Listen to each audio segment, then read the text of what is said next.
शिल्पाज किचनमध्ये आपलं स्वागत आहे। आज आपण करणार आहे तिळाच्या पोळ्या। हे बघा मी आता अर्धा किलो तीळ घेतलेले आहेत। हे वाटीने घेतलेत, अर्धा किलो तीळ आहेत। चांगले लालसर होईपर्यंत भाजून घ्यायचे आपण। आता ही अर्धी वाटी एक वाटी नारळाचा किस आहे, तो पावशर किस आहे, तो पण चांगला भाजून घ्यायचा आणि तेल न टाकता भाजून घ्यायचं आहे आपल्याला। आता हे पावशर शेंगदाणे हे मी आधीच भाजून त्याची साल काढून घेतलेली आहे।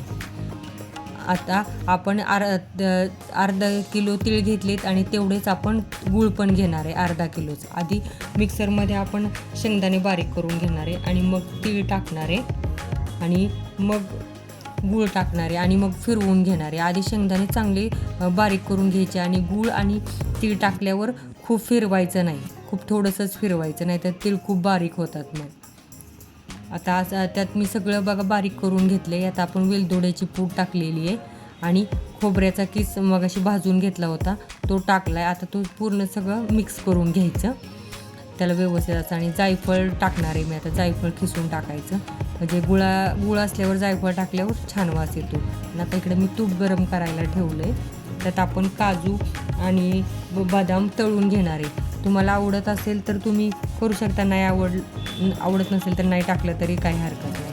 हे बघा असं मी तळून ह्यात सारणात मिक्स करून घ्यायचं, पण सारण छान होतं मग त्यामुळं। असं पूर्ण व्यवस्थित असं सगळं मिक्स करून घ्यायचं आणि हे सारण ना महिनाभर टिकतं। महिनाभर आपण ह्याच्या पोळ्या करून ठेवू शकतो, बाहेर फ्रीजमध्ये नाही ठेवलं बाहेर पण टिकतात। हे मी 12-13 पोळ्या होतील एवढी असे कणिक घेतलेली आहे। त्यात थोडंसं मीठ टाकून घ्यायचं आणि त्यात आपण 2 चमचे बेसन पीठ टाकणार आहे आणि 4 चमचे कच्चं तेल टाकणार आहे। हे बेसन पीठ टाकल्यावर आता पूर्ण मिक्स करून घ्यायचं व्यवस्थित आणि मिक्स केल्यावर मग आपण ह्यात कच्चं तेल टाकणार आहे। ही 4 चमचे तेल आहे, तेल न गरम करता टाकायचं, मग पोळ्या खुसखुशीत होत्यात। असं पूर्ण आधी कोरड्या पिठाला ना पूर्ण मिक्स करून घ्यायचं आणि मगच पीठ मळायचं त्याचं। आता व्यवस्थित असं मिक्स करून घ्यायचं, मी सगळ्या पिठाला असं चोळून घ्यायचं व्यवस्थित। आणि अशी घट्ट कणिक आपल्या चपातीच्या कणकेपेक्षा थोडीशी घट्ट ठेवायची। हे तांदळाच्या पिठात मी लाटणार आहे। आता हे बघा एकदम सुट्ट आहे, हे असं लाटता येत नाही। मग जेवढे आपल्याला पोळ्या करायच्यात ना तेवढे एखाद्या भांड्यात काढून घ्यायचं आणि त्यात आपण ना थोडंसं दूध टाकणार आहे। मी अर्ध्या फुलपात्रापेक्षा कमी, म्हणजे 4 चमचे म्हटलं तरी मी त्यात दूध टाकले। खूप थोडं दूध टाकलं तरी ते व्यवस्थित मिक्स होतं, गुळामुळे ओलसरपणा येतो त्याला लगेच। बघा आता असं व्यवस्थित मिक्स करायचं, लगेच खूप थोडंसं दूध टाकले तरी ते लगेच मिक्स होतं, मग आपल्याला लाटायला सोपं जातं, सारण बाहेर येत नाही कणकेतून। हे बघा असं पूर्ण व्यवस्थित असं मिक्स करून घ्यायचं। हे बघा असं ओलसरपणा त्यात तयार होतो आणि आता आपण छोटासा गोळा करून पोळी लाटून घेणार आहे। तांदळाचं घट्ट पीठ लावल्यावर तांदळाचं पीठ पण कमी लागतं आणि व्यवस्थित लाटता पण येतं। हे बघा असं छोट्याशाच गोळ्यात व्यवस्थित असं सारण भरून घ्यायचं आणि आता आपण याची पोळी लाटूया। हे बघा खूप घट्ट पीठ असेल ना तर जास्त पीठ पण नाही लागत त्याला, व्यवस्थित असं लाटलं जातं आणि सारण पण कडेपर्यंत जातं।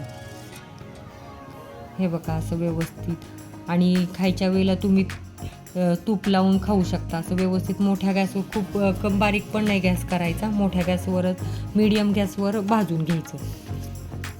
हे बघा असं व्यवस्थित आता भाजून घ्यायचं आणि हे बघा ही असं न तेल लावता भाजून घ्यायचं आणि खायच्या वेळेला आपण तूप टाकून भाजू शकतो। हे बघा माझ्या 12-13 पोळ्या झाल्यात ह्याच्या तेवढ्या सारणात। हे बघा असे ह्या पण पोळ्या 8 दिवस टिकतात। हे बघा ह्या आपल्या तिळाच्या पोळ्या तयार आहेत। तुम्हाला रेसिपी आवडली असेल तर लाईक करा, शेअर करा, सबस्क्राईब करा। धन्यवाद।